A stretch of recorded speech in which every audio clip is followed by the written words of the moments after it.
Peace. Are we here? Salam. Hello.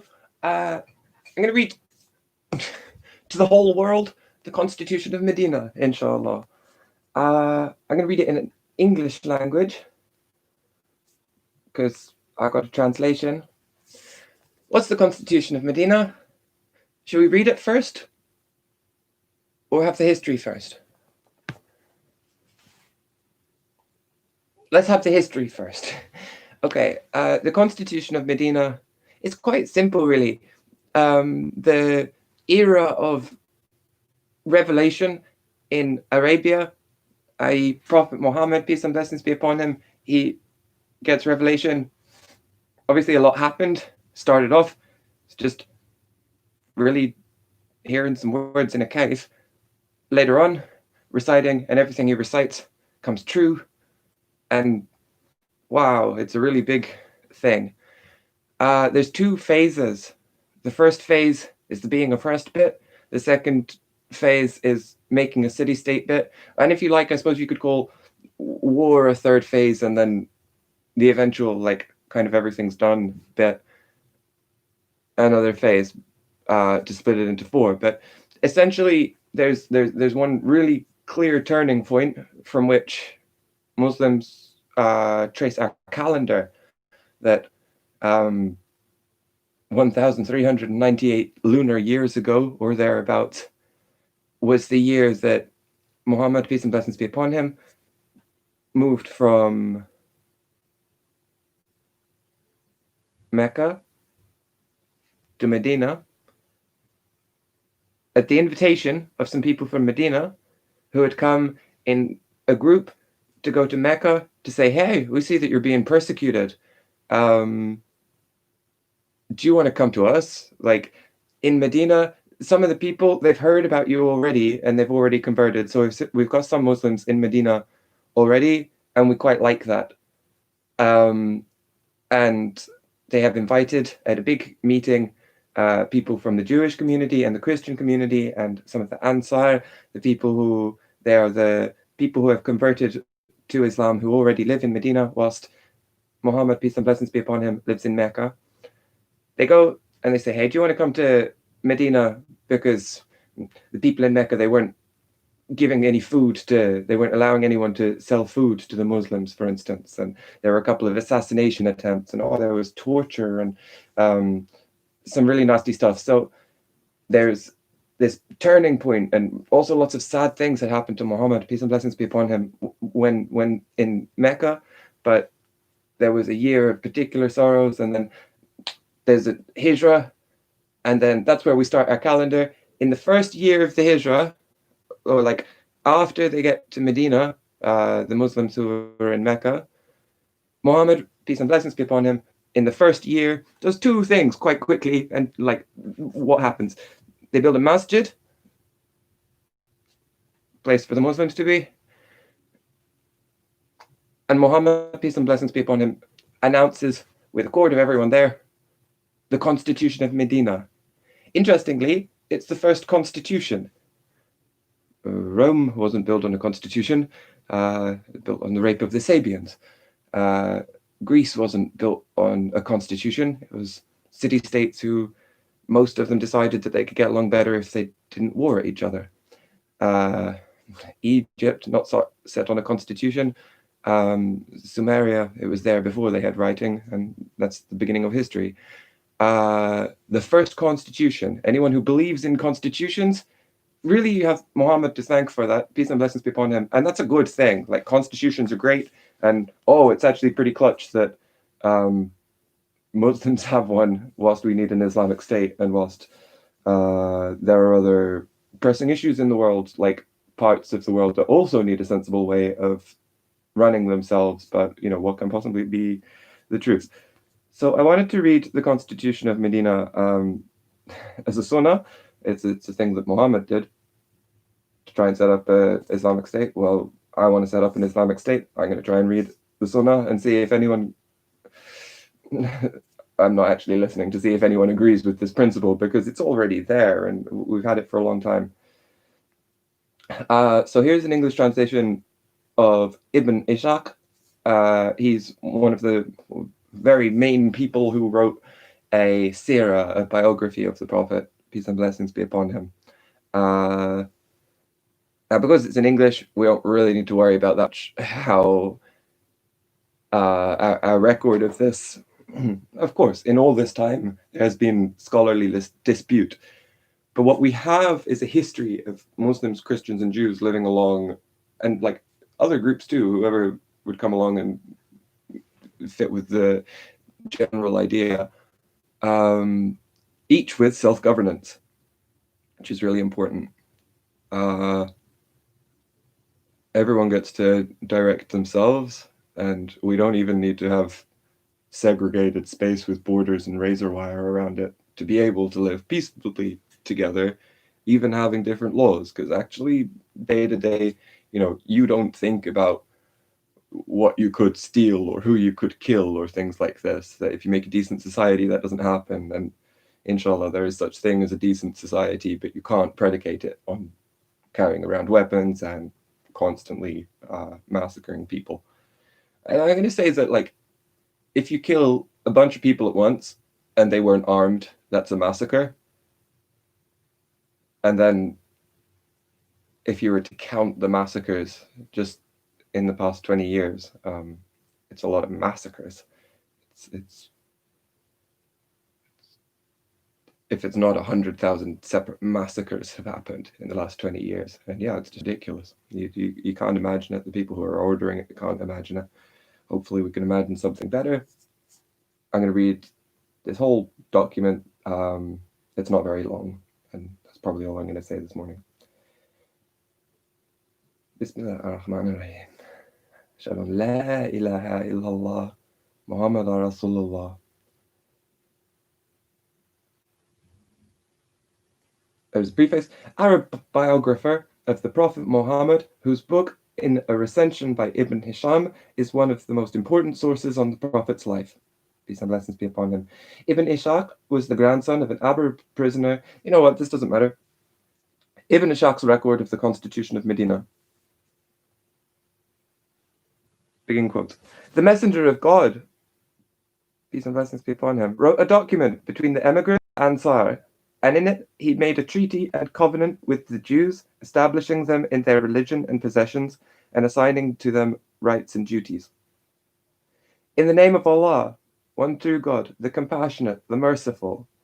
This is a document from Muhammad, the Prophet, governing the relation between the believers from among the Qurayshites, the people from one of the tribes called Quraysh, which is Muhammad's tribe, peace and blessings be upon him, the immigrants from Mecca, and Yathribites, the people who are in Medina. So there's really only two places you need to think about. There's Mecca, where they were, where it was bad, where the revelation started, where Muhammad, peace and blessings be upon him, lived most of his life. Hijrah, here begins the calendar. First year of the Hijrah in Medina. Everything's going to be, like, for a while based in Medina. Mecca is abandoned for a little bit by the Muslims.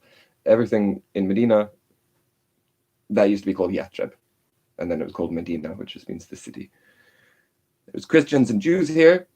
When the Muslims came, set up this constitution. Afterwards, had peace that extends for a long time, and still, like, it must be the case that if you live in Medina and you're Jewish, you get to live by Jewish law, for instance. We got a constitution. We'll find out. And those who followed them and joined them and struggled with them, they form one and the same community, as set distinct from the rest of mankind. Who? The people following Muhammad. No believer shall oppose the client of another believer. Whosoever is rebellious or seeks to spread injustice, enmity, or sedition among the believers, the hand of every man shall be against him, even if he be a son of one of them.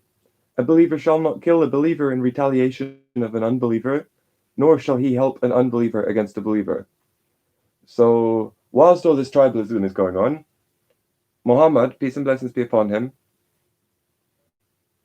by ways and means and methods, finds, oh, we can make peace here, where there was constant war, indefinite warfare. Not huge, let's kill each other, but almost like Confederate sissy fighting. Like, you've seen how the militaries of other nations stack up to what war is to Muslims.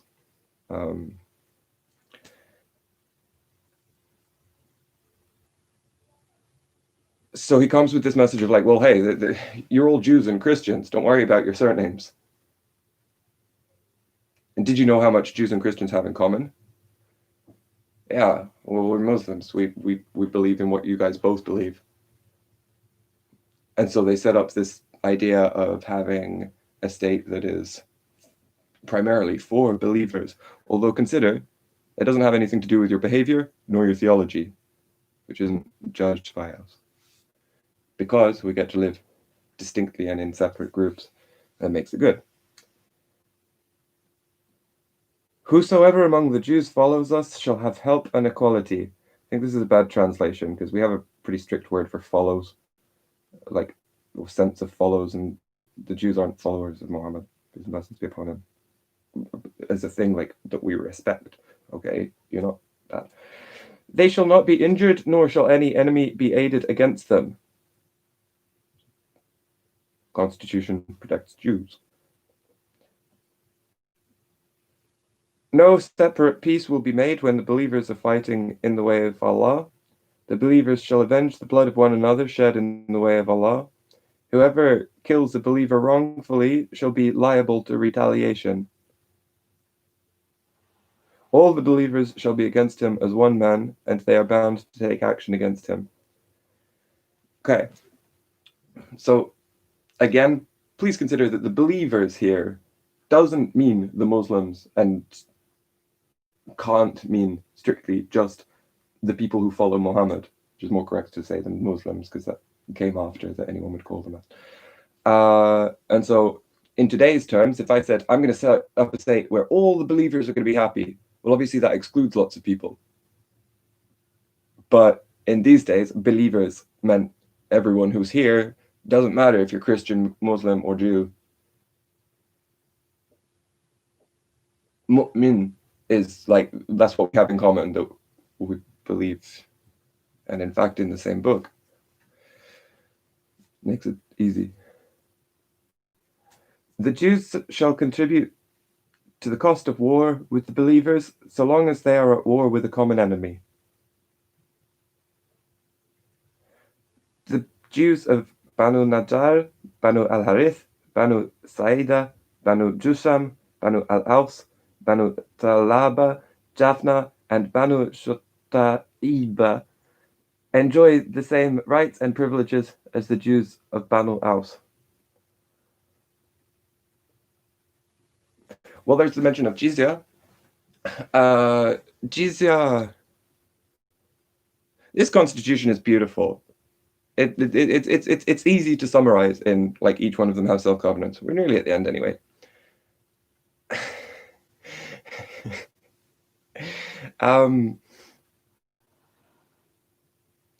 One of the more controversial things about how an Islamic state has ever been run, that on the first day it is a treaty between Muslims, Christians, and Jews living in this new city.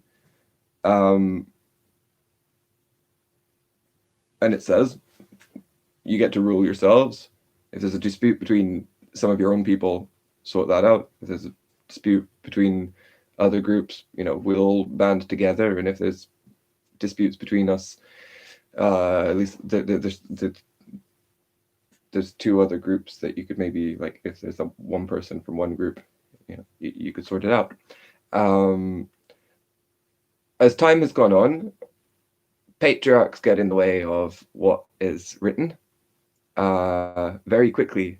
For instance, this gets very bad for trans people who are all categorically punished for what one person did after the death of Muhammad, peace and blessings be upon him. In the time we go, oh, well, thank God that happened after Muhammad, peace and blessings be upon him, because that's not our religion.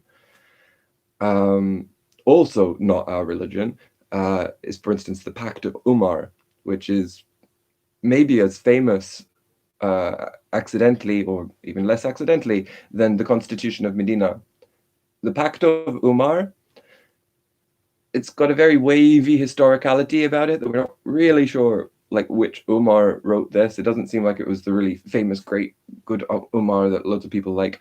Radiallahu anhu is Umar II, maybe, and it's a document that says instead of pure Constitution of Medina, let's just get along, have our distinct groups, exactly as I'm going to read it out with not too much complication. The more controversial thing that you can point at and go, oh, an Islamic State, that's bad because, well, we've had this thing of jizya. Jizya is taxes. The jizya for the Muslims and the Jews, the Jews and the Christians is less than what the Muslims have to pay in their compulsory payments. Muslims have to pay zakat as part of their religion.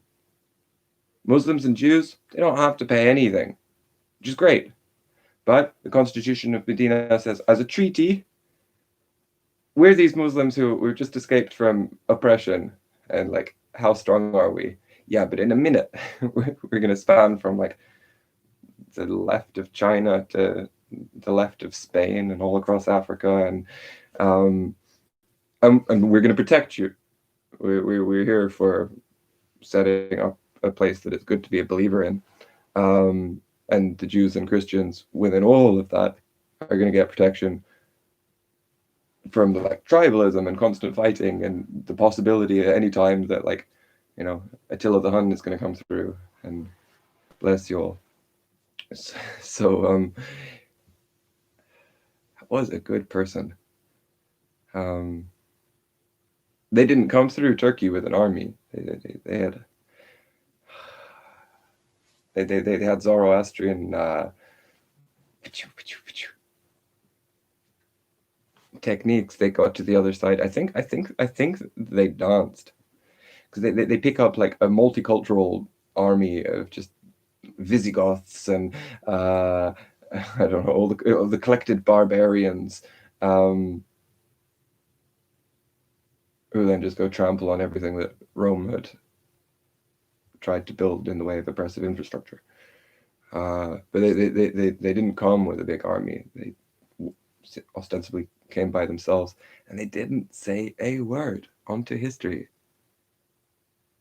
They also didn't try and like benefit themselves in any way. They just smashed a lot of Rome, and that's really where Rome goes, apart from then Muhammad, peace and blessings be upon him, and the Muslims also have a battle with Rome, where like all the police and the army, they were the same people, just the weapon paid people, and they all gathered, came to a field. There were none of them anymore. And you go to the places and there's just none of those anymore, and so there's peace just by having killed the infrastructure weapon people. What was I saying? Constitution of Medina. Jizya is the thing that's been found most controversial, which was the non-Muslim groups pay something to the state so that you've got the protection of a big bunch of Muslims who were still damn near undefeated in war, or completely undefeated in war. We've taken some losses, but not many.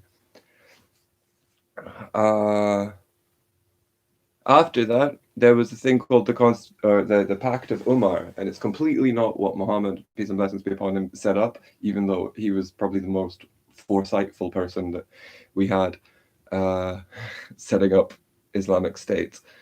The Pact of Umar says like the Jews, for instance, the Christians can't have steeples higher than the masjid.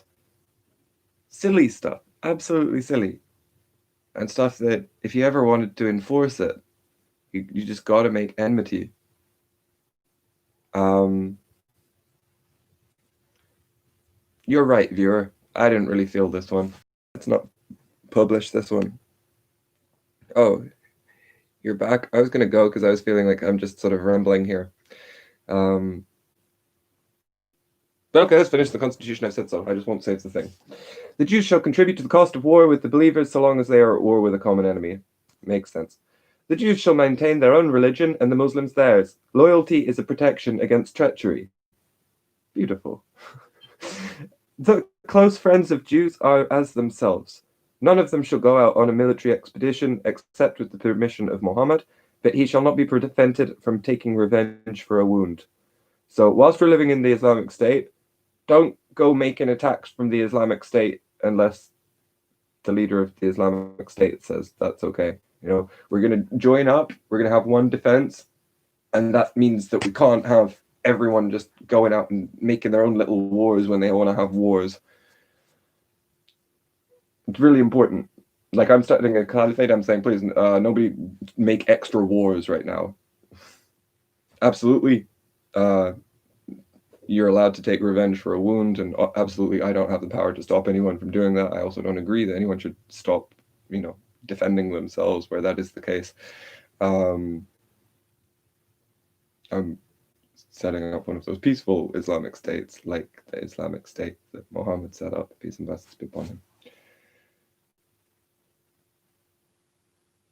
Loyalty is a protection against treachery. Amazing. The Jews shall be responsible for their expenses and the believers for theirs. Each, if attacked, shall come to the assistance of the other. The valley of Yathrib, Medina, shall be sacred and inviolable for all that join this treaty. Strangers under protection shall be treated on the same ground as their protectors.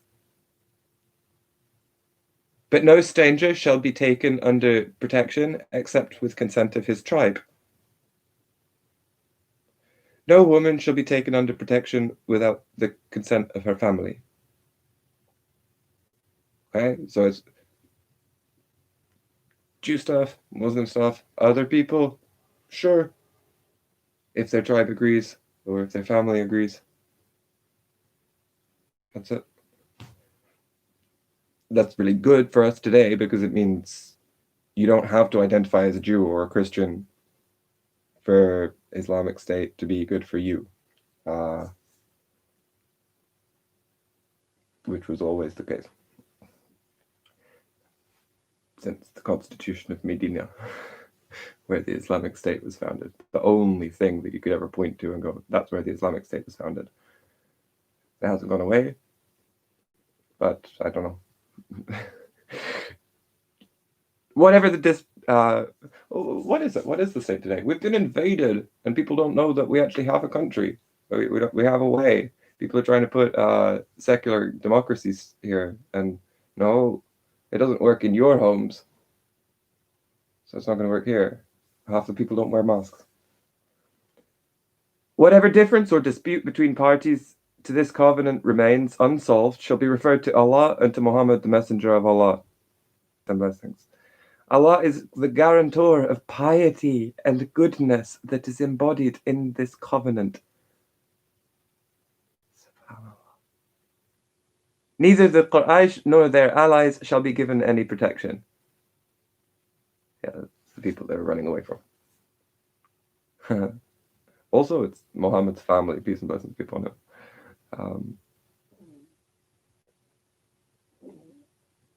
They're not enemies. They've got a surah named after them in the Quran. It's good. The contracting parties are bound to help one another against any attack on Yathrib. Within the Islamic State, there's a center, which is Medina. Medina is called special and sacred, so like a capital city, basically. And everyone defends there if it gets attacked. Whereas most of the other places, Muslims are like saying, well, we're going to defend you. Here, anyone who's attacking Yathrib, everyone, the different parties, all attack them back as a thing that you agreed before it ever happened. Seems sensible. If they are called to cease hostilities and to enter into peace, they shall be bound to do so in the interest of peace. And if they make a similar demand on Muslims, it must be carried out except when war is against their religion.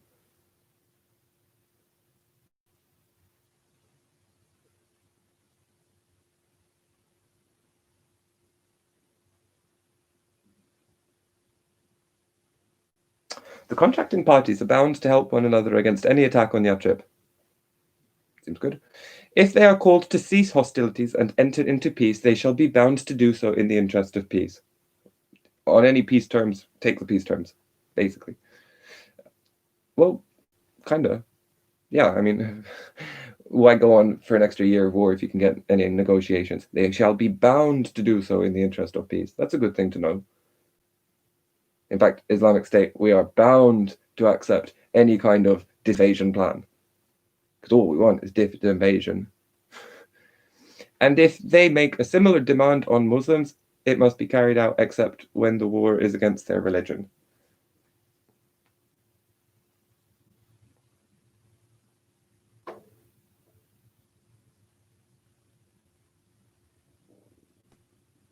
Oh, okay.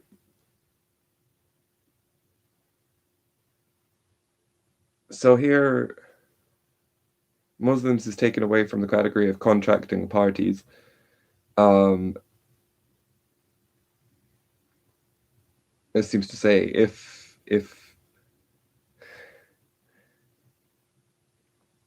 there's an attack, this sentence doesn't seem translated properly, or at least I can't pass it. If they are called to cease hostilities, the contracting parties, and to enter into peace, they shall be bound to do so in the interest of peace. Cool. And if they make a similar demand on Muslims, it must be carried out. If who? The contracting parties. If they make a similar demand on Muslims, it must be carried out except when the war is against their religion.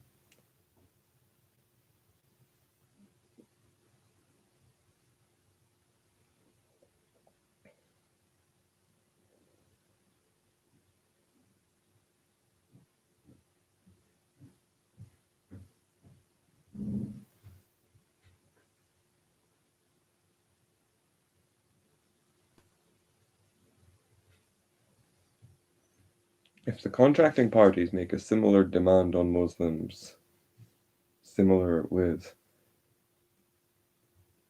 being called to cease hostilities and enter peace. Yeah, okay, just this last line is logically incorrect. There's no way it fits. But that's okay. The interest, it's saying do the same thing as we just said if it's Muslims. And what is that same thing? To enter into peace. But it says except when the war is against their religion. But they're being called to cease hostilities, and they are bound to it in the interest of peace. So that seems enough to know. Allah approves the truth and goodwill of this covenant. In God we trust.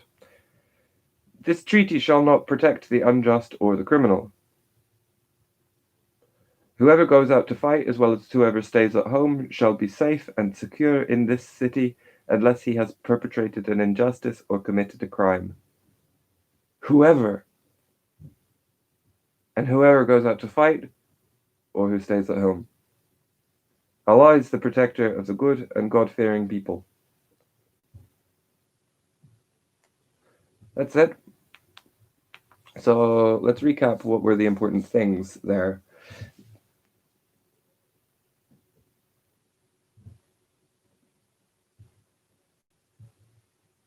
It's established in the name of God. Lots of today's countries are established in the name of God, but that wasn't always the case.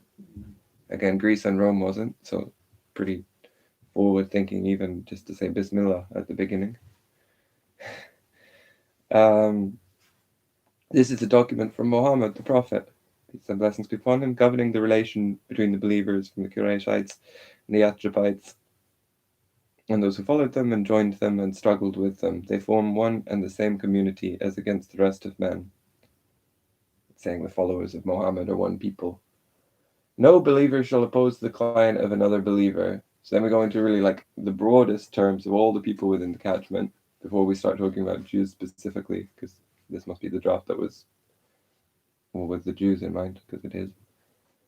Whosoever is rebellious or seeks to spread injustice, enmity, or sedition amongst the believers, the hand of every man shall be against him, even if he be a son of one of them. So the design is that you really want peace to happen. You want to get along peacefully, and the health of the civilization, well, of course, it is more worthy of being protected even than the health of an individual, because the health of the community is the health of many individuals. So no believer shall oppose the client of another believer. Whosoever is rebellious or seeks to spread injustice. One person is trying to make a mess, you know, everyone is against them whilst they're doing that. And even family ties don't come into it, because it used to be on tribalism where like that would get you out of everything if you had the right father or something. A believer shall not kill a believer in retaliation of an unbeliever, nor shall he help an unbeliever against the believer. So, simple enough. If a believer kills an unbeliever, you don't kill the believer back. Nor shall he help an unbeliever against a believer. What people believe isn't important to this document, because Muhammad, peace and blessings be upon him, believed that those particular Jews, some of them there who were in Medina, who aren't famous for carrying around any Hebrew or paper, that they had some of their scriptures misremembered. And that's part of what the Quran sorts out, because it's like, remember when Moses did this? Peace and blessings be upon him. Remember when Abraham did this? Peace and blessings be upon him. So when this constitution is set up, it's of fundamental importance. Muhammad, peace and blessings be upon him, isn't saying that these believers are people who have a true doctrine. He doesn't believe that. It doesn't come into it. He reserves protection for them and establishes protection for them because they are believers. So like their heart's in the right place, they've got an intention, they've got something, but it's not a critique of their theology. And nowhere, as it is seen, is anyone's theology a condition of protection of the Constitution of Medina. Here we hear about no believers shall oppose the client of another believer. Believers should get along and, stick together. Then we have the stuff about Jews. What do they have? Help and equality. That's an interesting idea. In today's term, you don't get two at the same time. If you're a country getting aid, you don't get equality. If you're a person who goes to hospital for mental health problems or goes to the council to get help with housing, you can get help or equality. You can get help and derision. You can get help and subjugacy to the state. You can get help and, well, you got to fill these forms. You got to tell us these things about yourself. You got to sign away these rights. We can use this data in any way we want, blah, blah, blah, blah, blah. You get help or equality today. First thing that is said about another group besides the followers of Muhammad here, or the general group, the believers, whoso among the Jews follows us shall have help and equality. That's radical. When have you ever heard of help and equality from today's world? I can go to the soup kitchen and I will get help. Nothing like equality. Those people will go home, they'll live a certain life, and whilst they're doing it, doesn't matter. Help and equality is a wonderful ideal. I'm inspired. I didn't know that was in there. They shall not be injured, nor shall any enemy be aided against them.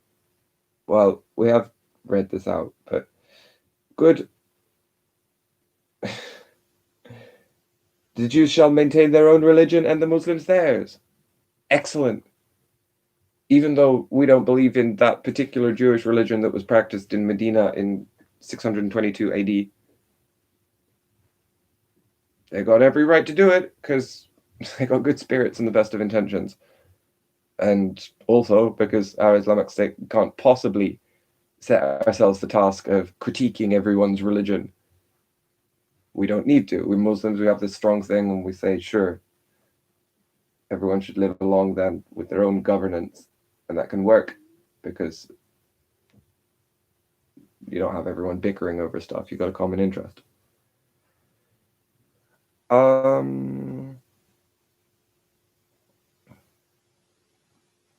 Their close friends are included. The close friends of Jews are as them.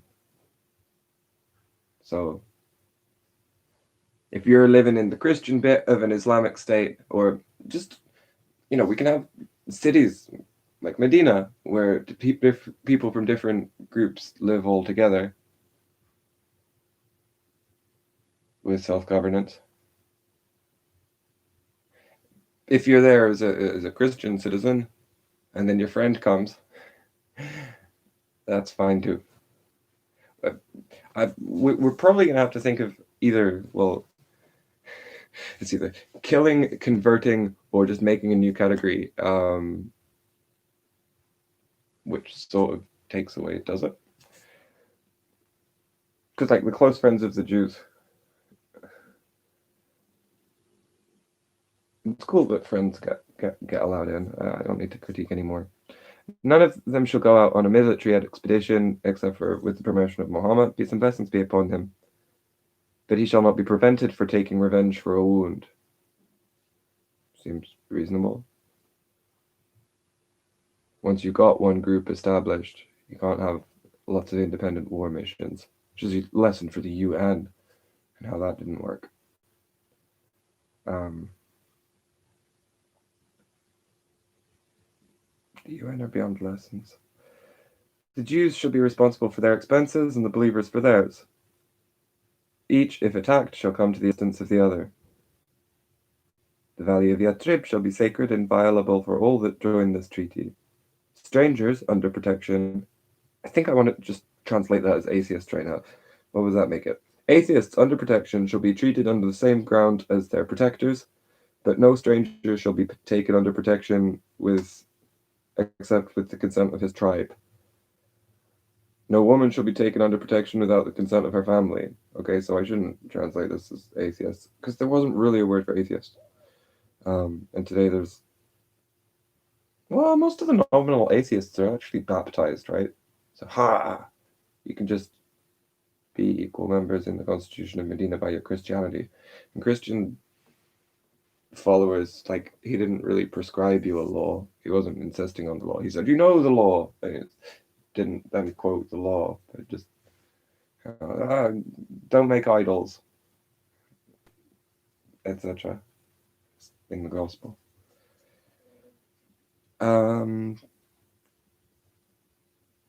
Whatever difference or dispute between the parties to this covenant remains unsolved shall be referred to Allah and to Muhammad, the messenger of Allah. So there is like a one Khalifa type person, a gender neutral thing.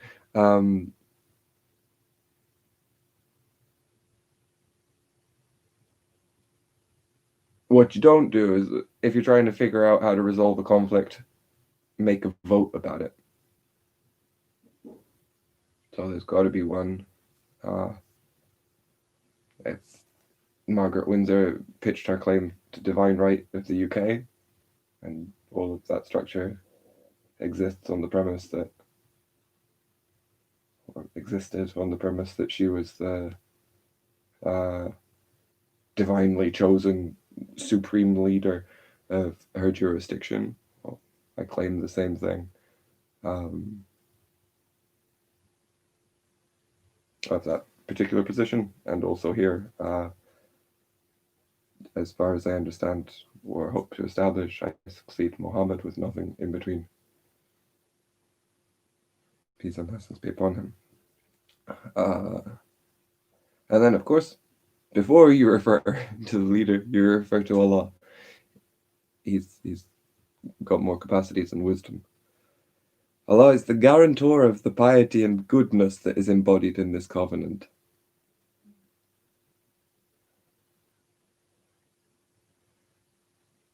That's nice. Our constitution. A lot of constitutions, go into details about enforcement and things like, what rights do you have and what is a family and who are we friends with and stuff. But just, this is really minimal. We read the whole thing. And that penultimate paragraph they had some problems on. I don't need I don't need any more from it than if they are called to cease hostilities and enter into peace, they shall be bound to do so in the interest of peace.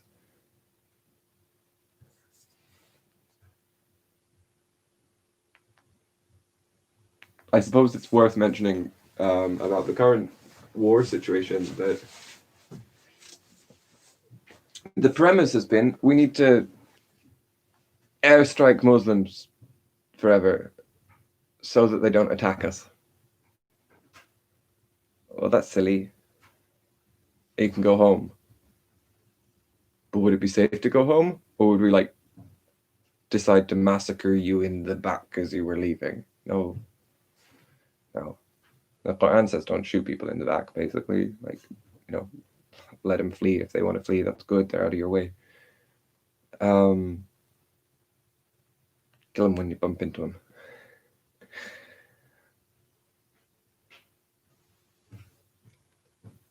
If we, the Islamic State, are offered peace terms, we're bound to accept them because we don't care about the conditions. We care about the peace. Obviously, no. There's not going to be any can't get anything from us, but can disinvade and know that in our constitution and in our Quran, we're bound to accept peace terms in the interest of peace.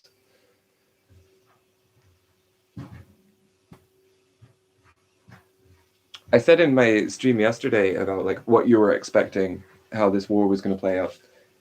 Everyone has to play. It happened in Nazi Germany too. It's kind of topical this time of year, not in a good way, or not in a joking, belittling way. What? Everyone's playing. Let's pretend the leader has trousers on. The leader isn't in charge. The leader, for instance, Donald Trump, couldn't recall the armies if he wanted to. Barack Obama couldn't recall the armies if he wanted to. It's been quite a long time now. Both tried, couldn't. Don't have enough trousers on. They don't really control all the things they say they control. In the UK, we've got a similar situation that no one's in charge of the armies. They're spread out all over the world, but who's got the permission to ask these people to come back home? No one. Right? Who's got the respect for that? The respect has deteriorated because no one's got any results out of all of this war on Muslims and no one else. So that's a problem. The only way that the West could have pulled something out of this would be to keep on provoking, which is not news anymore, but it still builds up. The Iranian general, peace and blessings be upon him, who was assassinated in a targeted drone strike. Inna lillahi wa ilayhi raji'un. See the pictures of the mourners who went out to be together in solidarity with each other. It's lots and lots and lots and lots. There were multiple cities that had people get together to go, we're sad about that one thing that happened. And also Iran from the UK has stolen a boat at the end of 2018 that had 2 million barrels of oil on it, and it was whilst all this EU fluff was going on, and they stole the boat saying, well, it's in breach of EU sanctions. Why would people do this?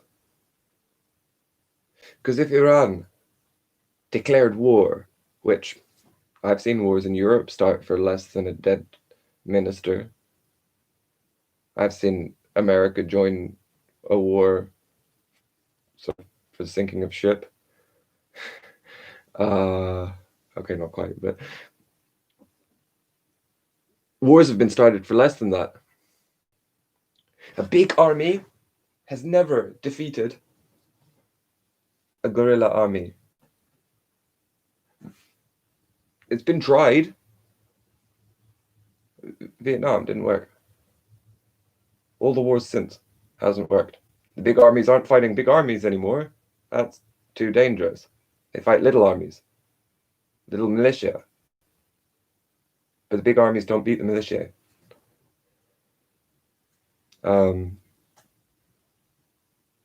Uncontroversially, it's never been done. It's been tried. All the taxpayers have got together in a big group and kept on voting to agree with it, saying, let's make this big army made out of the countries, all the white secular atheist countries together at once, everywhere where there's no culture. Let's all invade the Arab lands and Mesopotamia and not see the difference and call it all the Middle East. If Iran, for instance, had just said, well, all right, we'll have a war then, clearly what you want. The big armies have never beaten a militia. The only way the West can win is if somehow this escalated to the point where the West get to use like their nukes they keep on buying without any military enemies, except for whom they've chosen. But we are very peaceful in response to it. That was the only way you were going to see peace in the Middle East, except for what I'm proposing to do, and by the exact same words, no matter who did it. Inshallah Rahim. Please let it be this way. That was it. It was what war was heading to. That you bicker. You make deadlier and deadlier weapons of mass destruction. Your society gets more and more torn apart, filled with lies whilst no one is advocating for truth. You weren't gonna get Islam out of Helmand without nukes. So either just to acknowledge the past 19 years in Afghanistan was all completely in vain, and all of those, trillions that the UK has spent, or probably nearer a trillion, or the trillions that the US has spent, and there's like 47 other countries that have been in Afghanistan. All of that, of course, it was for waste. It was only to massacre some of our people who we care about more than you. And they died, and then there was a mess left over, and then some people tried to, put whatever aid projects they wanted, but there was no government, there was no leader, there was no one with a plan, so it doesn't really matter if you build like a dam somewhere or do this one summer of make people employees project, which that's not really how we do things anyway. Nothing has worked. So there was no victory in sight for the West whatsoever, other than wait until it gets to the point where they can get nukes involved. Or some other kind of blanket destruction. Because that would work. That would work. But that's not going to happen. Alhamdulillah. I just trust that that's not going to happen. As Muslims, we have displayed like exceptional patience altogether.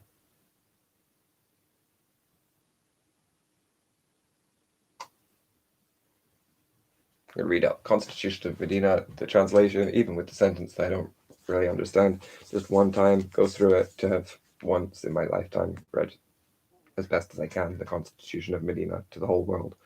Whatever words I say, I mean the ones that Muhammad said, peace and blessings be upon him, in a variant of Arabic that no one speaks today, but we've all got variants of it. So there's no ambiguity. And we understand all the words. It is no one's first fluent tongue. I mean, even at the time, he spoke differently to anyone else. Peace and blessings be upon him. Ibn Ishaq's record of the Constitution of Medina. Bismillah ar-Rahman ar-Rahim. In the name of Allah, the one true God, the compassionate, the merciful. This is a document from Muhammad, the Prophet, governing the relation between the believers from among the Qurayshites and the Yathribites, and those who followed them and joined them and struggled with them. They form one and the same community as against the rest of men. No believer shall oppose the client of another believer. Whosoever is rebellious or seeks to spread injustice, enmity, or sedition among the believers, the hand of every man shall be against him, even if he be a son of one of them. A believer shall not kill a believer in retaliation of an unbeliever, nor shall help an unbeliever against a believer. Whosoever amongst the Jews follows us shall have help and equality. They shall not be injured, nor shall any enemy be aided against them. No separate peace will be made when the believers are fighting in the way of Allah. The believers shall avenge the blood of one another shed in the way of Allah. Whosoever kills a believer wrongfully shall be liable to retaliation. All the believers shall be against him as one man, and they are bound to take action against him. The Jews shall contribute to the cost of war with the believers so long as they are at war with a common enemy. The Jews of Banu Najjar, Banu al-Haris, Banu Saida, Banu Jusam, Banu al-Aus, Banu Talaba, Jaffna, and Banu al-Shutayba enjoy the same rights and privileges as the Jews of Banu Aus. The Jews shall maintain their own religion and the Muslims theirs. Oh, that's pretty interesting and worth noting. That there's different kinds of Jews. They all get one deal, and obviously it's as good a deal as we can get. There's not two deals. The Jews shall maintain their own religion and the Muslims theirs. Loyalty is a protection against treachery. The close friends of Jews are as themselves. None of them shall go out on a military expedition except with the permission of Muhammad, but he shall not be prevented from taking revenge for a wound. The Jews shall be responsible for their expenses and the believers for theirs. Each, if attacked, shall come to the assistance of the other. I know what I want to do. I want to make this exact same thing, but applicable to the individual scale. The valley of Yathrib, Medina, shall be sacred and inviolable, inshallah, for all of this joint treaty, for all that join this treaty. Strangers under the protection shall be treated on the same ground as their protectors, but no stranger shall be taken under protection except with the consent of his tribe. No woman shall be taken under protection without the consent of her family. Whatever the difference or dispute, we have women in the Constitution of Medina. That's good. The other sort of specific named group is Jews. That's useful for us. Whatever difference or dispute between the parties, I didn't do it, so I'm going to do it again. I've never done this once. I'm going to do it again. I'm not going to interrupt because it's an important historical document, and I already gave it twice where I could do my commentary. And there's pens in the world where you do commentary. One time, here is the declaration of the Islamic State.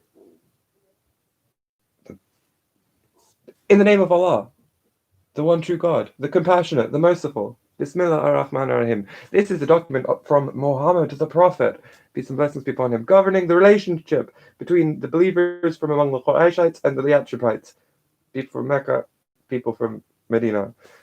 I did it again. Bismillah ar-Rahman ar-Rahim. In the name of Allah, the one true God, the compassionate, the merciful. This is a document from Muhammad, the Prophet, governing the relation between the believers from among the Qurayshites and the Yathribites, and those who followed them and joined them and struggled with them. They form one and the same community as against the rest of man.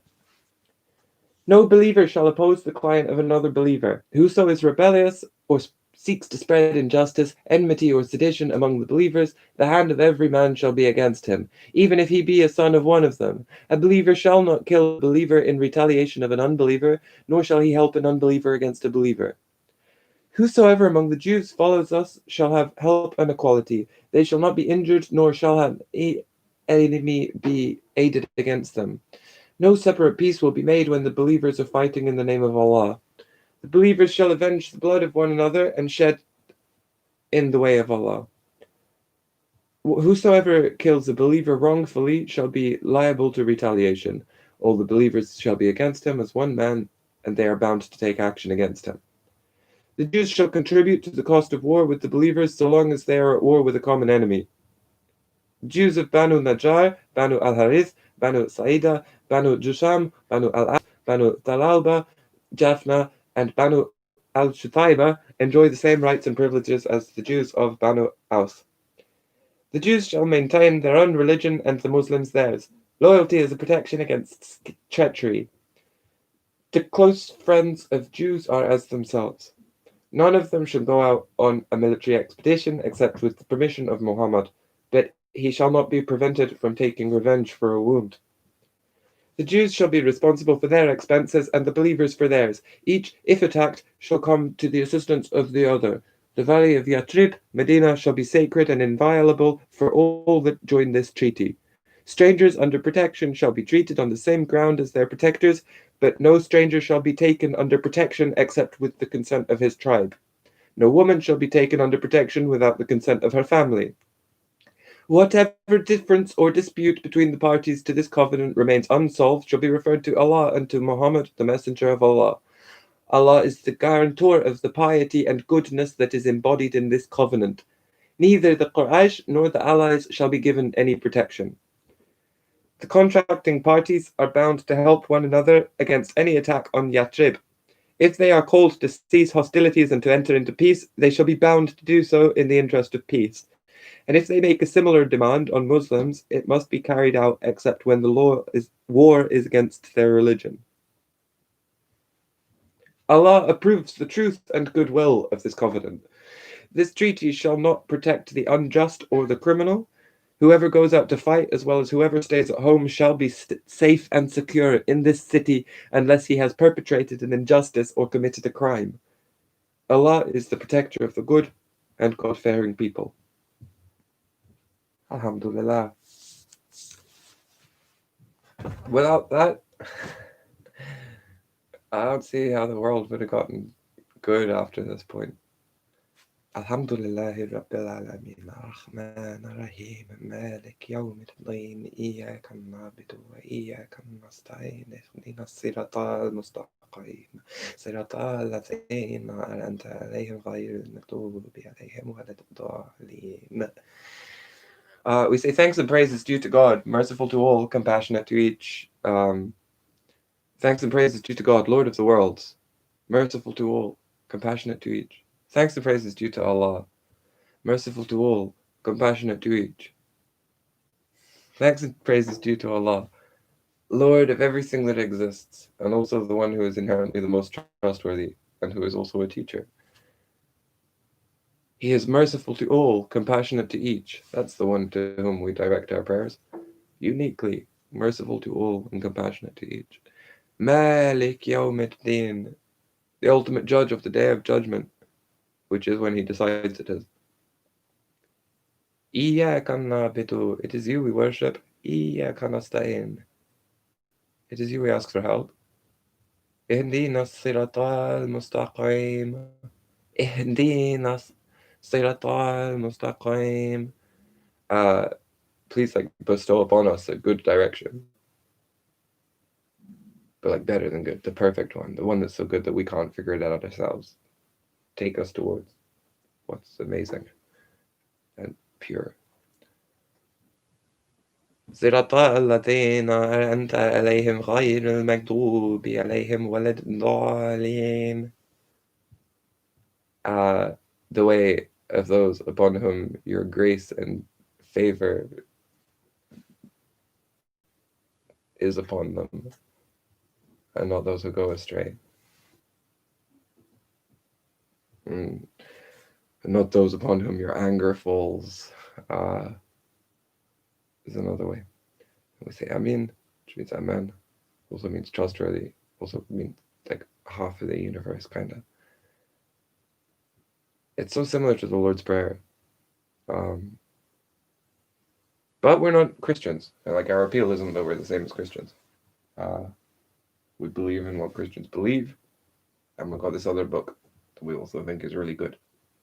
It has guidances in it, and truths, and demonstrations of literacy, and good things in and of itself. We feel really lucky that not only do we have the Gospels and the Torah, but we have the Quran. SubhanAllah.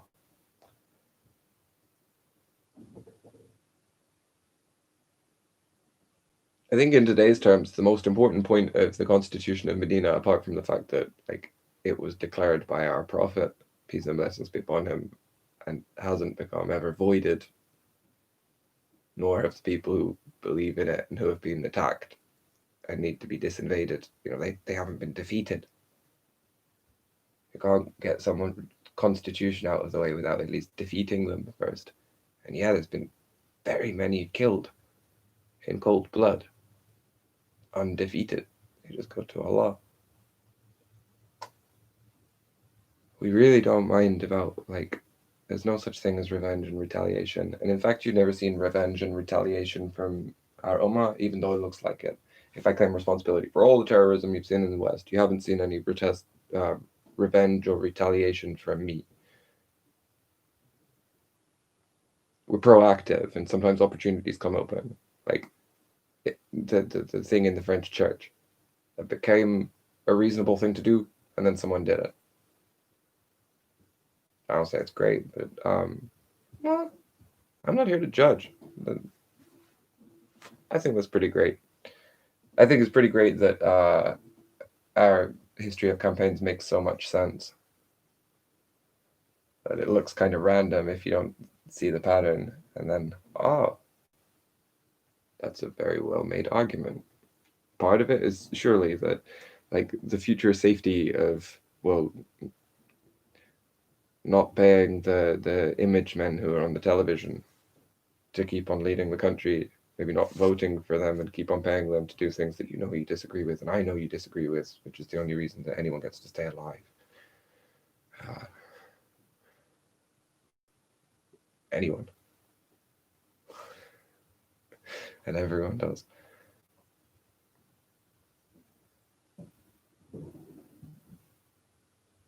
I see people putting up signs here can't pay, won't pay, we're not paying rents anymore.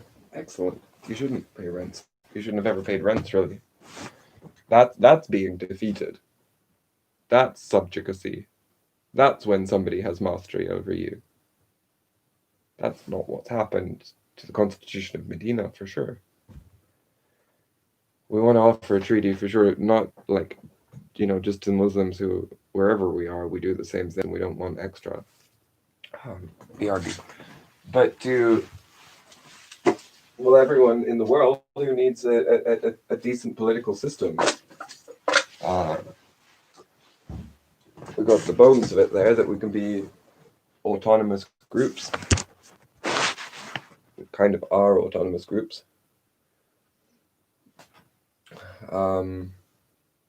Living peacefully and having a common interest.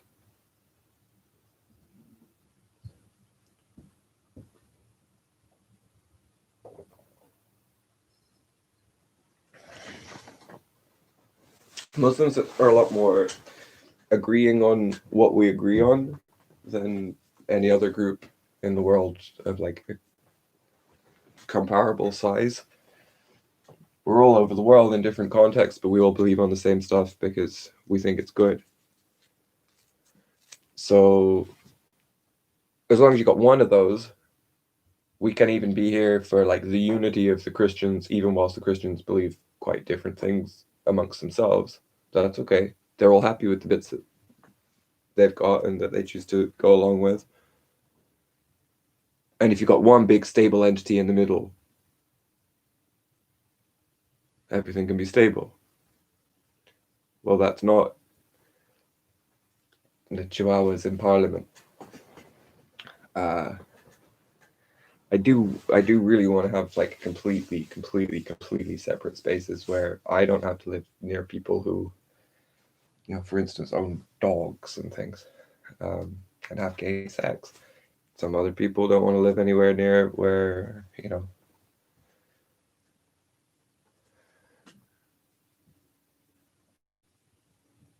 well, people wear scarves. It freaks enough people out in London. It can be okay. Is there anything we need to establish? Like, well, there's probably extra steps other than just reading the Constitution of Medina and saying no one's defeated us, so it's still here. For instance, I went outside this morning to have coffee, and who did I see? Weapon bearers saying they're working for the Queen. Whereas I'm the Queen. I need to tell them to stop. I don't know how to do it. I don't have the heart to break it to them that penitentiary system, Tupac was correct. That's a lot of promise wasted.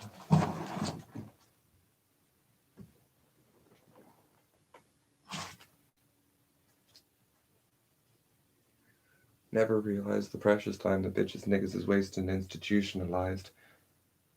I lived my life a product made to crumble. Excellent.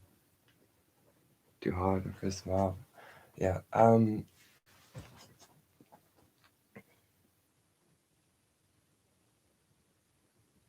hell are we gonna do about atheists? You don't agree on anything and you just consume shit. We can have fully stocked shops if that's all you need. And you don't ask for anything else. Well, you're the simplest sort out then. Good. I don't know if there needs to be some so are you under someone's protection as like a stranger or with a tribe who's like alongside it? To apply exactly the same idea, oh, we have a formal way of doing this. We can call it, what is a model extension of the Constitution of Medina? That's the question I like. Well, it's something where everything's consistent about one is consistent about the other, but then you extrapolate and have straight lines, and everything that's in this one can be derived from this one. With respect to another point, it would have to be. We've never done this.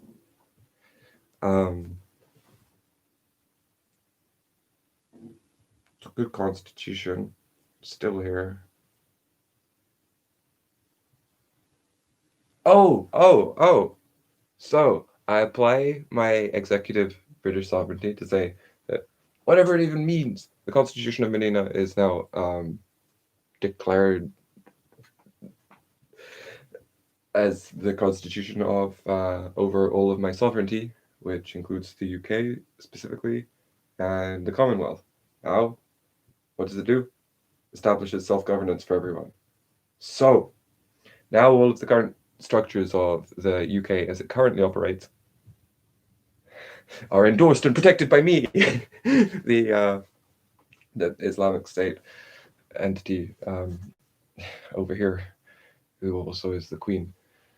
So that would become voided as soon as they would do something nasty to Muslims, which is probably just happened. So that means I've got to revoke all the privileges of Parliament. Police is a separate issue. People who work for the police, of course, you have good intentions. Oh, things are so urgent. You're not legally entitled to wear those uniforms and carry those weapons. And that's all you need to change about your lives. I know you gotta eat, but gang violence isn't how to do that. Let it stand for all times. If you do a bad thing for money, that doesn't make it good. If you do a bad thing for money without questioning whether it's right or wrong because you're getting paid for it, well, that's unholy contempt for everything. Is it okay to force your will onto other people with weapons? What if you're being paid? What if Boris Johnson says so? No one knows. Now, in this case, what if the Queen says so? Thank you so much for your service. You have been the system. We can have so much better now.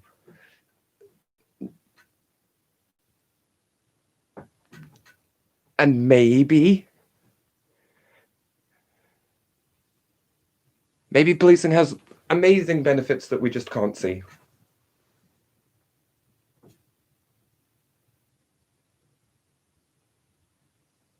But I know I want peace, and that's absolutely mutually exclusive with every time I go out of my house, seeing people walking around with weapons, not quite applying a law that doesn't add up to shit. Every deviation from the law is like sovereignty-sized injustice onto an individual. And the law itself, what is it designed to do? Not things that we can in 2020 look upon and agree with. So I consider this the executive and wholesale dismissal of all of the police forces. Simply not necessary.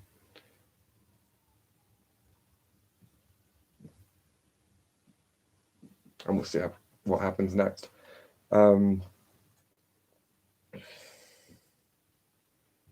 If I were going to take retaliation on anyone, it would be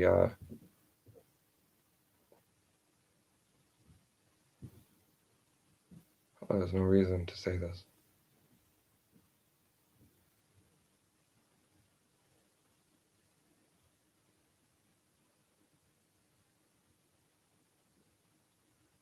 Like, Cressida Dick, have you ever served the British public?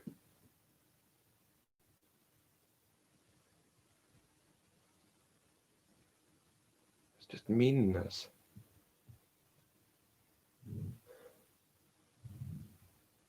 Cressida Dick, I made a video some time ago, which I suppose I should apologize for, where I knew what I was going to do in terms of asserting law and changing law by deeds of words. And how I made this video talking about how I'd like to take off your skin. Oh, and to eat you. I would totally eat you. Not any of your gay ways, but I would eat your flesh.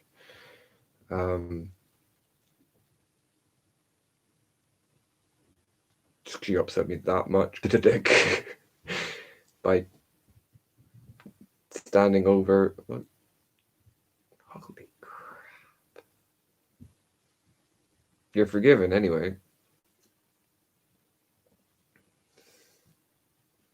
You needed that.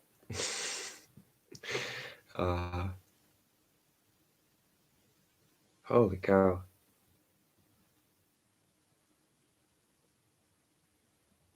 I'm gonna go now. I'm just astounded. Astounded at what the British police have upkept. Is there any good in it at all? Can I think of one good thing to say? It's not my job. Peace.